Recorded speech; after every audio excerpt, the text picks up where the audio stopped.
একটা সুখবর আছে আপনাদের জন্য আর আমার জন্য। সুখবরটা কি জানেন তো? যে আমি অলরেডি জায়গা কিনে ফেলেছি।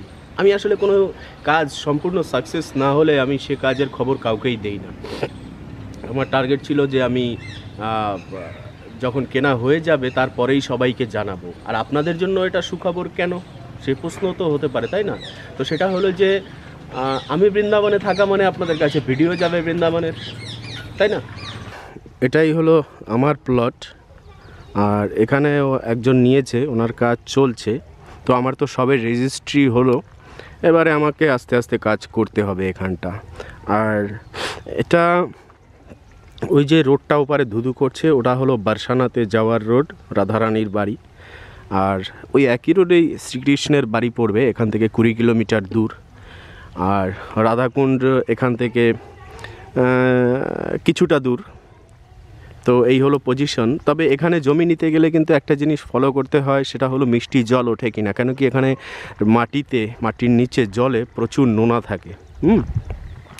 আর এখানের রাস্তার চওড়াই বলতে গেলে 16 ফুট হয়তো রাস্তাটা, নয়তো 20 ফুট এরকম একটা। যাই হোক, আমার ব্লু প্রিন্টটা একটু দেখতে হবে। আর এখানে অনেক বসতি হয়েছে, পুরো একটা কলোনি এখানে তৈরি রয়েছে। এখানে বাড়িঘর সব হচ্ছে। আর ইলেকট্রিকের কথা যদি বলি তাহলে এরকমভাবেই বর্তমানে নেওয়া হয়েছে। তবে ওদিকে পোস্ট পড়ে গেছে, এখানে কিছুটা আছে, 2-1টা গলিতে যে পোস্ট পড়তে বাকি। তবে এখানে আমি কিছুটা গ্রামের পরিবেশ পাবো। পিছনে এখন অবধি তো পুরোপুরি বাড়িঘর হয়ে ওঠেনি, ফাঁকা মাঠ দেখা যাচ্ছে। তো ভরবে, আস্তে আস্তে ভরে যাবে এগুলো সব। যেরকম এই সাইডটা তো দেখাই যাচ্ছে যে প্রচুর ঘরবাড়ি হয়েছে, ব্রজবাসীদের ঘর বেশি আছে। আর বাঙালিরাও এই সমস্ত জায়গায় সব কিনে কিনে আস্তে আস্তে সব ভক্ত যারাই আসুক না কেন ভক্ত। আমি এর আগে ইনফরমেশন দিয়েছি যে জমি কীভাবে পাওয়া যায় না পাওয়া যায়। একজনে প্রশ্ন করেছে যে এভাবে ইনফরমেশন দিয়ে ব্রজে কেন মানুষদেরকে ভরছেন। আরে ভাই, অত সোজা না ব্রজবাস করা, ঠিক আছে? এখানে অনেক রকম টার্মস অ্যান্ড কন্ডিশন আছে, ঠিক আছে? এখানে দুটো সিজন, একটা হলো ঠান্ডা এবং একটা হলো গরম। তো সেই দুটো, এবং ঠান্ডা যখন হয় প্রচণ্ড ঠান্ডা, আর গরম যখন হয় প্রচণ্ড ঠান্ডা। তো এই দুটো জিনিস ম্যানেজ করা অত সোজা নয়। তখন 48 ডিগ্রি অবধিও হাইয়েস্ট চলে যায় গরম। তো অত গরম সহ্য করে এখানে থাকা মানে আরামায়েশ যেরকম আছে, আবার সেরকম তপস্যাও আছে প্রচুর। আর তপস্যা দেখে সবাই ভয় পায় এই জগতে। তাই ব্রজে বাস করা অত সোজা না, অত সহজও নয়। তো সেই আর কি।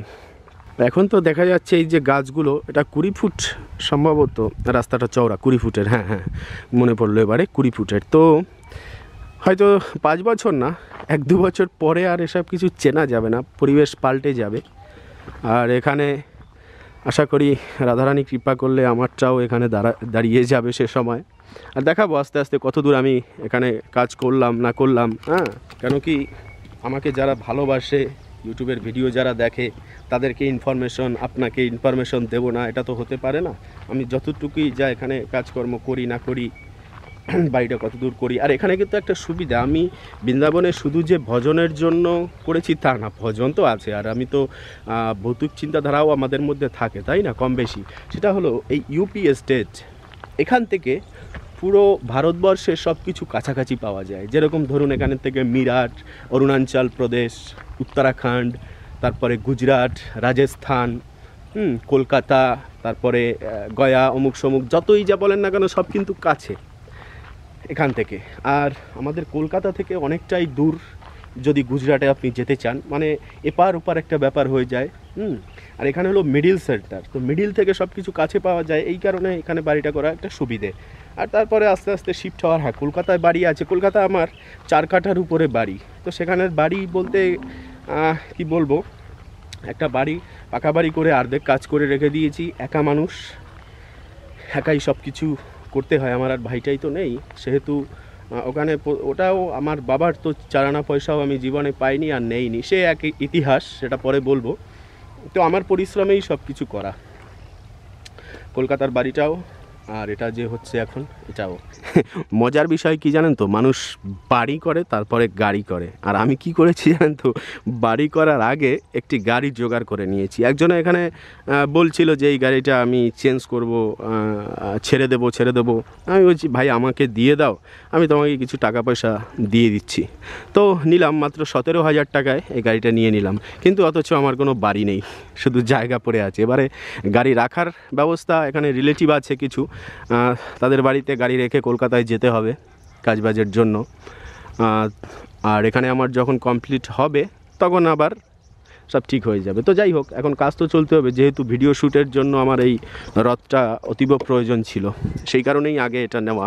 এবারে যাই, চলুন একটু কলোনিটার ভিতর থেকে যাব, কলোনিটার রাস্তাটা দেখিয়ে দিই।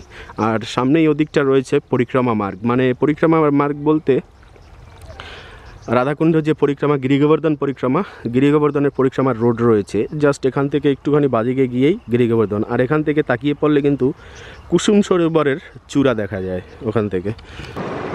এখন অবধি তো পরিবেশটা খুব ঠান্ডা আছে, কিন্তু বাড়িঘর হয়ে গেলে পরে তখন আর ঠান্ডা থাকবে না, তখন জমজমাট।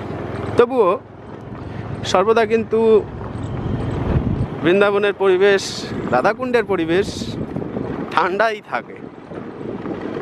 কেন কি, ভক্তরা তো শতগুণী হয় না, স্বভাব যেখানের জনসাধারণের যেরকম পরিবেশ সেরকমই হয়। তো এবারে সবই ভক্ত, সব ভগবান শ্রদ্ধেয়, সবার প্রতি সবার ভালোবাসা থাকে, সে কারণে খুব একটা মানে রজগুণী কারবার দেখা যায় না। এখানে আরও অনেক জায়গা জমি আছে যেগুলো বিক্রি হচ্ছে, কেনা বেচা হচ্ছে, আর আমার কাছে ইনফরমেশন চাইলে আমি দিতে পারবো না, কজনকে দেবো বলুন?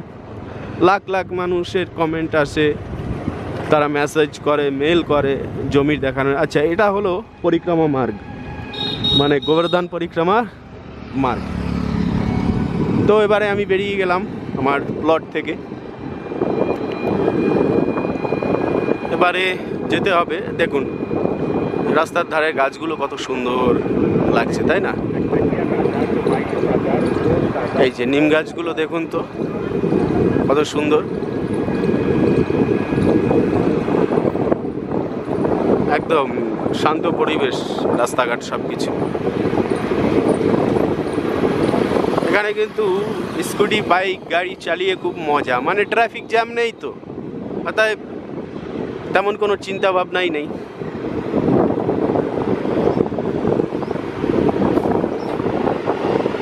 যে অ্যাক্সিডেন্ট হবে বা কোনো পেরেশানি হবে সেরকম। সে যাই হোক, সবচাইতে বড় কথা হলো যে ভগবানের ধামে আমরা থাকতে পারছি, তাই না? ভগবানের ধামে থাকাটাই সবচাইতে বড় ব্যাপার। হ্যাঁ, এবারে এখানে থাকার বাড়িঘরের তো প্ল্যান দেখালাম। এবারের কথা হলো যে এখানে ইনকাম সোর্স, তাই না? ইনকাম সোর্সের একটা প্রশ্ন থাকে, তো সে নিয়ে অবশ্যই ভিডিও বানাবো। নেক্সট ভিডিওটা বা পরের ভিডিও পরে আসবে সে ব্যাপারে, যে এখানে কাজকর্ম কীভাবে কি জীবিকা নির্বাহ করা যায়। তো এবারের পালা হলো বাদর সেবা করার পালা, সেটা হলো বিস্কুট। বাদর সেবা করার জন্য নেব পার্লেজি বিস্কুট, আর গোমাতার সেবা যখন করি তখন হলো কলা। কলা এখানে 25 টাকা করে কিলো, 2 किलो। हाँ, क्या नाम है लाला तुम्हारे? हाँ, মনু। वाह, মনু। তো এই চলে আসলো আমাদের বাদর সেবা, বান্দর সেবা।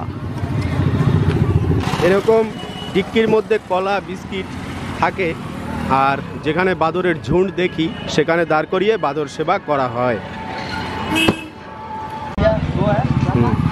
তো এবারে গোমাতার সেবা করার জন্য নিচ্ছি কলা 2 किलो, 25 50 টাকা।